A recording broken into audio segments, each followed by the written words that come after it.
नमस्कार. आपण आता 9वीच्या सायन्समध्ये आत्तापर्यंत 4 चॅप्टर्स पाहिलेले आहेत.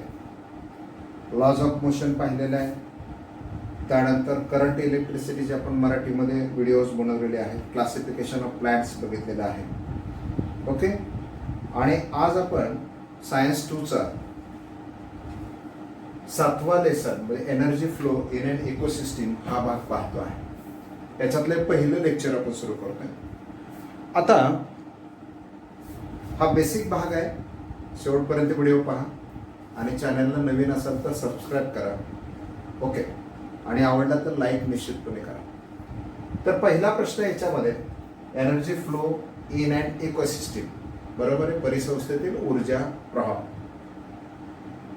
फर्स्ट क्वेश्चन आहे बघा, what is meant by ecosystem. परिसंस्था म्हणजे नेमकं काय. आता परिसंस्था म्हणजे काय, तर आपल्या आजूबाजूच्या परिसरातील जैविक आणि अजैविक घटकांमध्ये जी अन्योन्य क्रिया असते, एकमेकांमध्ये जो काही संबंध असतो, त्यालाच आपण परिसंस्था, त्या परिसराला आपण परिसंस्था असं म्हणतो. म्हणजे असा एखादा परिसर की ज्या परिसरामध्ये जैविक आणि अजैविक घटकांमध्ये एक अन्योन्य क्रिया असते, परस्परांमध्ये एक आंतरक्रिया असते, त्या परिसराला आपण काय म्हणतो, परिसंस्था असं म्हणतो. तर इंग्लिशमध्ये काय, in any surroundings, in our surroundings there is a mutual interaction between biotic and non-biotic factors किंवा abiotic factors is called ecosystem. Okay. इकोसिस्टीमची कळाली. Mutual interaction between biotic and abiotic factors. आता बायोटिक फॅक्टर्स म्हणजे कुठले factor, जैविक. जैविक म्हणजे जिवंत असणारे, म्हणजे काय म्हणतात आपल्याला, ॲनिमल्स बायोटिक फॅक्टर्स आहेत, प्लांट्स बायोटिक फॅक्टर्स आहेत, various micro organism biotic factors आहेत. ओके. तर अबायोटिक फॅक्टर्स म्हणजे अजैविक घटक म्हणजे कुठले, तर एअर असेल, लाईट असेल, सॉइल असेल, एक्सेट्रा, बरोबर, हवा, पाणी, जमीन वगैरे हे सगळं. त्यानंतर दुसरा क्वेश्चन दिलेल्या पुस्तकामध्ये, which are the different types of ecosystems. आता तुम्हाला माहित असलेले वेगवेगळे इकोसिस्टीम्स कुठल्या कुठल्या आहेत सगळं आपल्याला माहिती आहे. तळ्याची म्हणजे लेक, जंगल, फॉरेस्ट, याच्यामध्ये पण बरेच सजीव एकमेकांवर अवलंबून असतात आणि ते सगळे सजीव परिसरातील अजैविक घटकांवर, म्हणजे तिथल्या हवा, पाणी, जमीन यांच्यावर, त्या दोघांच्या मध्ये काय होत असते, आंतरक्रिया घडत असते. म्हणजे सजीवांचा त्या अजैविक घटकांवर परिणाम होतो, अजैविक घटकांचा सजीवांवर परिणाम होतो. ओके. तर अशा पद्धतीनं तळे ही एक इकोसिस्टीम आहे, त्यानंतर फॉरेस्ट इकोसिस्टीम आहे, त्यानंतर स्नॅक्च्युरी असते, अभयारण्य असतात, समुद्र किनारे असतात, सगळ्या इकोसिस्टीम्स आहेत. त्यानंतर थर्ड क्वेश्चन आहे की how do interaction take place between biotic and abiotic factors in an ecosystem. म्हणजे एखाद्या परिसंस्थेमध्ये जैविक आणि अजैविक घटकांच्या मध्ये कशा पद्धतीने इंटरॅक्शन घडत असते, कशी आंतरक्रिया घडत असते. तर आपल्याला माहिती की सूर्य हा ऊर्जा स्त्रोत आहे. या सूर्याकडून ऊर्जा कोण घेतं, प्लॅन्ट घेतात आणि ॲटोट्रॉफ्स असतात, बरोबर, वनस्पती घेतात आणि त्याच्यापासून अन्न निर्माण करतात. या अन्नावर कोण जगतं, ॲनिमल जगत असतात. म्हणजे एकमेकांच्या मध्ये संबंध आहे. त्याचबरोबर हे सगळ्या सजीवांचं काय होतं, विघटन करतात, डिकम्पोजर, परत ऊर्जा पाठवत असतात. या ठिकाणी कार्बन डायऑक्साईडचा वापर होतो, या ठिकाणी ऑक्सिजनचाही वापर होतो, बरोबर आहे. त्याचबरोबर पाण्याचा वापर होतो, त्याचबरोबर जमिनीचाही वापर होत असतो, कारण डिकम्पोजर सगळे, म्हणजे सगळंच एकमेकांवर अवलंबून असतं. अशा पद्धतीनं ही इंटरॅक्शन आपल्याला दिसून येत असतं. ॲनिमल्स मध्ये गेल्यानंतर तिथे आपल्याला माहिती आहे की तिथे कंझ्युमर्स असतात, बरोबर आहे का नाही, भक्षक असतात. First primary consumers, secondary consumers, बरोबर आहे का नाही, टॉप कंझ्युमर्स, हे सगळे कंझ्युमर्स. आणि सगळे मरतात त्यावेळेला हे डिकम्पोजर, ते विघटक असतात, त्यांचं काय करतात, विघटन करतात आणि त्यांनी ॲब्सॉर्ब केलेली जी एनर्जी असते किंवा जे एलिमेंट त्यांनी ॲब्सॉर्ब केलेले असतात शरीरामध्ये, ते परत एकदा नेचरकडे दिले जातात. जर एखादा घटक कमी झाला, पाणी कमी झाला, तरी यांच्या सगळ्या लाईफवरती काय होणार आहे, त्याचा निश्चित परिणाम होणार आहे, कारण त्याचे ॲक्शन, त्याच्यावर इंटरॅक्शन त्याच्यामध्ये होणार आहे. त्यामुळे या पद्धतीनं या बायोटिक आणि अबायोटिक फॅक्टरचा एकमेकांवर परिणाम होत असतो. There is a mutual interaction between biotic and abiotic factors in an ecosystem. Okay, पहिले 3 प्रश्नांचा अर्थ तुमच्या लक्षात आला असेल. आता याच्यातला फर्स्ट पॉइंट बघा, energy flow in an ecosystem, परिसंस्थेतील ऊर्जा प्रवाह.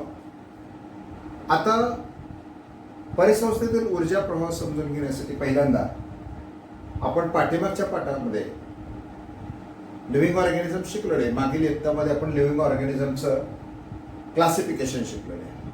त्यातलं मोड ऑफ न्यूट्रिशन, पोषण आधारानुसार, न्यूट्रिशनच्या मोडनुसार लिव्हिंग ऑर्गॅनिझमचे जे क्लासिफिकेशन झालेलं आहे ते या पद्धतीने झालेलं आहे.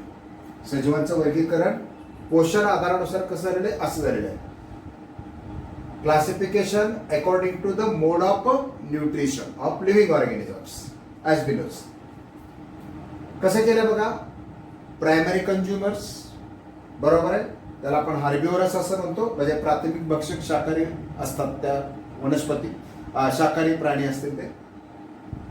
Primary consumers, secondary consumers, top consumers आणि omnivorous consumers, that is mix consumers.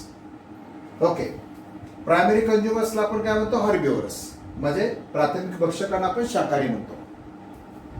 Secondary consumers carnivorous, म्हणजे द्वितीय भक्षक, मांसाहारी. एपेक्स ऑर टॉप कंझ्युमर्स म्हणजे कार्निवोरस, सर्वोच्च भक्षक. Omnivorous consumers that is mix consumers, म्हणजे ते हार्बिवोरसला पण खातात आणि कार्निवोरसला पण खातात, उभयहारी, मिश्र आहे. आता याच्यामध्ये प्राथमिक भक्षकामध्ये, प्रायमरी कंझ्युमर्समध्ये, हार्बिवोरसमध्ये कोण कोण येतं, ग्रासहोपर, बरं का नाही. ग्रासहोपर रातकिडे असतात बघा, गवतावर असणारे हिरवे किडे, ग्रासहोपर्स. त्यानंतर स्क्वेरल आहे, एलेफंट आहे, हत्ती, खारुताई आहे. हे सगळे वनस्पतींवर जगतात direct. They are directly dependent on plant, that is autotrophs. ज्या स्वतःचा अन्न स्वतः निर्माण करणाऱ्या ज्या वनस्पती असतात, ऑटोट्रॉप्स असतात, त्या ऑटोट्रॉप्सवर हे डायरेक्टली डिपेंड असतात. ओके, वनस्पतींवर अवलंबून असणारे सजीव. तर द्वितीय भक्षकामध्ये फ्रॉग आहे, बरोबर नाही, तो छोटे छोटे किडे खातो, गवतावरचे किडे खातो. किंवा ओल आहे, फॉक्स आहे.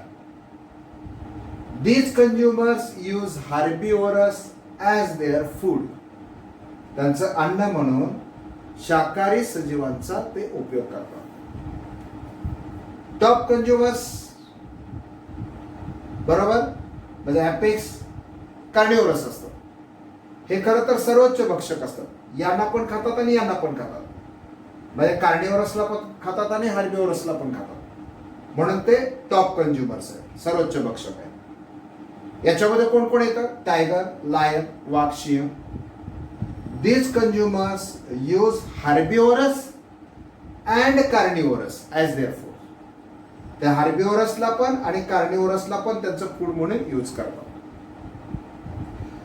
बरोबर. शाकाहारी मांसाहारी दोघांचंही अन्न म्हणून ते उपयोग करतात. आणि वैशिष्ट्य काय की no other animal feed on this top consumers, या सर्वोच्च भक्षकावर कोणीही किंवा या सर्वोच्च भक्षकांचा कोणीही अन्न म्हणून उपयोग करत नाही, यांना कोणी खात नाही. त्यानंतर omnivorous, mixed consumers. Why they are mix, मिश्रहारी का, उभयहारी का, कारण they are use herbivorous and carnivorous as their food or they feeds on herbivorous and carnivorous on both. ते शाकाहारी वनस्पती, शाकाहारी आणि मांसाहारी अशा दोन्ही प्रकारच्या सजीवांवर जगतात. कोण आहे तसं उदाहरण, ह्युमन, बरं आहे की नाही. आपण वनस्पतीजन्य अन्न पण खातो, भाजीपाला पण खातो, फळं पण खातो, त्याचबरोबर मांसाहार पण करतो, बियर. ओके, तर this is the classification of living organism according to their mode of nutrition. पोषण आहारानुसार त्यांचं हे वर्गीकरण आहे. आणि या वर्गीकरणातूनच आपल्याला energy flow in an ecosystem पाहायचं आहे. ओके, व्यवस्थित या नोट्स बाकी प्रिपेअर करत जा. या ठिकाणी आता इकोसिस्टीम मधले एनर्जी फ्लो पाहण्याच्या पूर्वी आपल्याला फूड चेन आणि फूड वेब हे थोडं समजून घेतलं पाहिजे. अन्न साखळी आणि अन्न जाळे हा भाग पहिल्यांदा समजून घ्यायचा. In food chain interactions go on continuously between producers, consumers and sapraphites. अन्न साखळीमध्ये नेहमी आंतरक्रिया घडत असतात, सतत आंतरक्रिया घडत असतात. कोणामध्ये घडत असतात? प्रोड्युसर्समध्ये, कंझ्युमर्समध्ये आणि सॅक्रिफाईसमध्ये. प्रोड्युसर्समध्ये उत्पादक असलेल्या वनस्पती, त्याच्यावर जगणारे कंझ्युमर भक्षक आणि या दोघांचेही विघटन करणारे सॅक्रिफाईस मृतोपजीवी. तर या सगळ्यांमध्ये, या तिघांमध्ये नेहमी कंटिन्युअसली इंटरॅक्शन घडत असतं. कंटिन्युअसली यांच्यामध्ये आंतरक्रिया घडत असते. आता पहिल्यांदा फूड चेन म्हणजे काय बघा. There is a definite sequence in these interactions. ह्या ज्या इंटरॅक्शन घडत असतात त्याच्यामध्ये डेफिनेट असा एक सिक्वेन्स असतो, ठराविक असा एक क्रम असतो. There is a definite sequence in these interactions which is called food chain. यांच्यामध्ये असा एक ठराविक जो क्रम असतो यालाच आपण काय म्हणतो? अन्न साखळी असं म्हणतो, फूड चेन असं म्हणतो. Each food chain contain 4, 5 or more links. याच्यामध्ये ही जी एक लिंक आहे, या प्रत्येक फूड चेन मध्ये, प्रत्येक अन्न साखळीमध्ये 4, 5 किंवा अनेक लिंक्स असतात, अनेक साखळी असतात. बरोबर आहे. म्हणजे प्रोड्युसर झाला, कंझ्युमर मध्ये अनेक साखळी येऊ शकतात. प्रायमरी कंझ्युमर, सेकंडरी कंझ्युमर, बरोबर, इकडे टॉप वगैरे अशा मध्ये हे ते टप्पे बरेच येऊ शकतात आणि नंतर सॅप्रपार्ट येऊ शकतात. म्हणजे किती स्टेप्स असू शकतात? 4, 5 or 6 or मेनी अशा पण असू शकतात. आता एक जी अन्न साखळी आहे, एक फूड चेन आहे, कधी कधी एका फूड चेनचा दुसऱ्या फूड चेन बरोबर इंटरॅक्शन होत असते, इंटर रिलेशन्स असतात. आणि मग अशा 2 किंवा 4 किंवा 5 अशा फूड चेन एकमेकांवर डिपेंडंट असतात. त्यावेळेला एक फूड चेन, परत दुसरी एक फूड चेन, तिसरी एक फूड चेन, या सगळ्यांचं इंटरॅक्शन झालं की त्याच्यातून एक फूड वेब तयार होतो. काय तयार होतं? एक फूड वेब. मग त्याला आपण काय म्हणणार? अन्न जाळे म्हणणार. म्हणजे 4-5 अन्न साखळी एकत्र आले की त्याच्यापासून अन्न जाळं तयार होतं. म्हणजे ही एक अन्न साखळी, दुसरी एक, तिसरी एक, चौथी एक, आणि त्या सगळ्यांचं इंटरॅक्शन होत असेल तर ती अन्नजाळी तयार होत असते. If there are 2 or more or many food chains comes together and the interaction between them is found there, then this type is called food web. Okay, food web. An ecosystem consists many food chain. Ecosystem मध्ये जर many food chain consist असतील तर that are interconnected at various level. वेगवेगळ्या पातळ्यांवरती त्यांचं काय झालेलं असते? इंटरकनेक्शन झालेलं असतं. म्हणजे समजा ही एक फूड चेन आहे, हे सन कडून काय मिळतं? त्याला एनर्जी मिळालेली आहे, एनर्जी फ्लो मिळालेला आहे. प्लांटनं त्याचं काय केलं? फूड तयार केलं, त्याच्यावर ग्रास ऑपर जगतोय, ग्रास ऑपरवर फ्रॉग जगतोय, फ्रॉग वरती स्नेक जगतोय, स्नेक वरती ओल जगतोय. आणि या सगळ्यांचं मेल्यानंतर सॅप्रॉफाइट काय करतात? त्यांचं डिकम्पोज करतात आणि नेचरमध्ये परत त्यांनी जेवढं काही खाल्लेलं होतं त्यातलं जे काही उरलेलं आहे ते नेचरमध्ये जे एलिमेंट्स त्यांच्या शरीरातले ते परत एकदा एनर्जी काय करतात? मुक्त करून टाकतात आणि परत ती नेचरमधनं परत ह्या फ्लोमध्ये येत असते. सपोज कधी कधी काय होतं की ही फूड चेन आहे ना, याच ठिकाणी इंटरकनेक्टेड वेगळ्या ठिकाणी झालेली असते किंवा या ठिकाणी इंटरकनेक्टेड वेगळ्या ठिकाणी होतं. मग याला सापाळ्या खाण्याच्या ऐवजी एखाद्या वेळेला डायरेक्ट ओल पण खाऊ शकतो, तर एखाद्या वेळेला वेगळा कार्निवरस ॲनिमल खाऊ शकतो आणि त्याच्या फूड चेनमध्ये ती इंटरकनेक्टिव्हिटी येत राहते. त्यामुळे व्हेरियस लेवलवरती फूड चेनमध्ये इंटरकनेक्शन घडत असतं. तर अशा पद्धतीनं 2, 4, 10, 15 साखळ्या, अन्न साखळ्या ज्यावेळेला एकत्र येतात, ज्यावेळेला so many food chains are interconnected at various level, then food web is a form. त्यावेळेला अन्न जाळं तयार होत असतं. ओके. आता पुस्तकामध्ये हे एक अन्नजाळं दाखवलं आहे बघा. सूर्य दाखवला आहे. सूर्यापासून आलेली ऊर्जा कोणाला मिळाली? वनस्पतींना मिळाली. त्याच्यावर जगणारा कोण आहे? नाकतोडा आहे, बरोबर का नाही? ग्रासहोपर आहे. त्याच्यावर जगणारा फ्रॉग आहे, बेडूक आहे. त्याच्यावर जगणारा साप आहे, बरोबर. सापावर जगणारा हा काय दाखवलेला आहे? ओल दाखवलेला आहे. आणि त्या सगळ्यांना विघटित करणारे कोण आहेत? हे सॅप्रोफाइट्स आहेत, बरोबर का? ही एक फूड चेन आहे. आता अशाच पद्धतीने अजून एखादी दुसरी फूड चेन असेल तर ती इंटरकनेक्टिव्हिटी झाली. 2, 3, 4 फूड चेन एकमेकांना इंटरकनेक्ट असतील तर त्याला काय म्हणणार? Food web. त्याला काय म्हणणार? अन्नजाळे. फूड वेबमध्ये इंटरॅक्शन कसं असतं? इंटरकनेक्टिव्हिटी कशी असते? कुठे असते? आता इथे बघा, an organism may be the prey of many other organisms. एखादा सजीव अनेक इतर सजीवांचं अन्न बनू असू शकतो, बरोबर आहे का नाही? आता उदाहरणार्थ आपण हा इन्सेक्ट घेतला, तो प्लॅन्टवर जगतो, पण हा इन्सेक्ट फ्रॉगचं पण प्रे आहे, वॉल लिझार्ड म्हणजे पालीचं पण प्रे आहे, त्याचबरोबर बर्डचं, पक्षी पण खातात.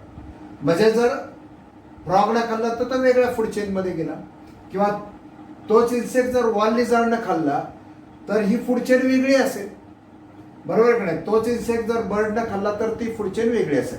म्हणजे या 3 फूड चेनचा याच्यामध्ये काय झाले? इंटरकनेक्शन झालं.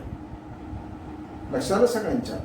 आणि मग या असे जे इंटरकनेक्शन तयार होतात, हे इंटरकनेक्शन यामुळे काय घडतं तर वेब जी तयार होत असते ती लिनियर फूड चेन पेक्षा वेगळी असते. म्हणजे अगदी एका रेषेत एक झाला की दुसरा, दुसरा झाला की तिसरा, असं नाही होत. तर वेब काय होते? याच्या हा पहिला प्राणी आहे समजा, म्हणजे हा इन्सेक्ट आहे, बरोबर आहे? इन्सेक्ट फ्रॉगकडे गेले तर ही वेगळीच एक फूड चेन तयार झाली. जर तोच इन्सेक्ट जर वॉल लिझार्डला खाल्ला असेल तर ही वेगळीच एक काय झाली? फूड चेन तयार झाली. किंवा बर्डला खाल्ला असेल तरी वेगळीच फूड चेन तयार होते. म्हणजे instead of a linear food chain, food web is a form of intricate web, बरोबर नाही? म्हणून ते वाक्य काय म्हटले? It will form an intricate web instead of linear food chain. एका सरळ रेषेतल्या अन्न साखळीपेक्षा एक अशी गुंतागुंतीची एक अन्नजाळी तयार होत असते. ओके, आपण ते पाहणार आहे. आपल्याला आकृती दाखवली. Such an intricate network is called food web. यालाच काय म्हणायचं? फूड वेब असं म्हणायचं. ही जी काय गुंतागुंत झालेली असते अन्नजाळी, त्यालाच काय म्हणायचं? फूड वेब असं म्हणायचं. Generally food webs are found everywhere in nature. अशा पद्धतीच्या या अन्नजाळ्या निसर्गामध्ये अनेक ठिकाणी सापडत असतात. आता आपण पुस्तकामध्ये असे इंट्रिकेट नेटवर्क आपल्याला बघायचे. या ठिकाणी आपण बघतोय की वेगवेगळ्या प्राण्यांची लिस्ट दिसते आपल्याला. इथे खाली पहिला जो आहे तो गवत आहे, बरोबर आहे का नाही? म्हणजे त्याच्यावर जगणारे स्क्विरल दाखवले, त्याच्यावर जगणारा नाकतोडा दाखवलाय, बरोबर का नाही? आणि याच्यात बिहारवर जगणारे, आता हे नाकतोड्यावर जगणारा पक्षी दाखवलाय. म्हणजे इथे असे वेगवेगळ्या प्रकारचे हे लिंकेज दाखवलेले आहेत, बरोबर का नाही? तर हा पहिला टप्पा आहे. हा काय? उत्पादकांचा टप्पा आहे, प्रोड्युसरचा टप्पा आहे. हा कोणाचा टप्पा आहे? हे फूड वेब दिसते आपल्याला इकडे. याच्या असे इंटरडिपेंडंट असं असू शकेल किंवा हे असे असू शकेल. तर याच्यामध्ये अनेक अन्न साखळ्यांमध्ये गुंतागुंत झालेले प्राणी आपल्याला दिसतील. याच्यामध्ये एक प्रकारचा ऑर्गॅनिझम हा मेनी अदर ऑर्गॅनिझमचा प्रे असू शकतो, बरोबर आहे का नाही? आणि म्हणून त्यांनी काय म्हटलंय की अशा प्रकारच्या ॲनिमलची काय करा? लिस्ट बनवा, कंझ्युमरची लिस्ट बनवा, तुमच्या आजूबाजूला दिसत आहेत त्याच्या according to their mode of nutrition. आणि त्या ठिकाणी काही क्वेश्चन विचारला आहे बघा. काय म्हटलं? Is the number of consumers in a food web are fixed. एखाद्या फूड वेबमधल्या कंझ्युमरचा नंबर फिक्स असतो का? तिथली संख्या फिक्स असते का? त्यानंतर दुसरा प्रश्न म्हटला, what will be the effect on an ecosystem if only one type of organism in it form the food for several different consumers in that ecosystem.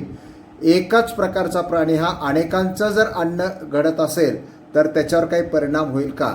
And Y is the balance or equilibrium necessary in the food web? या food वेबमध्ये equilibrium किंवा balance का महत्त्वाचा आहे? तर अशा पद्धतीचे आपण काय करायचे, वेगवेगळे निरीक्षणं करा आणि निरीक्षणावरून तुम्ही या फूड वेबबद्दलची माहिती मिळवा असं त्यांनी सांगितलेलं आहे. यामध्ये एक अतिशय महत्त्वाचा प्रश्न पुस्तकामध्ये विचारला होता की याच्यामध्ये बॅलन्स कसा असेल.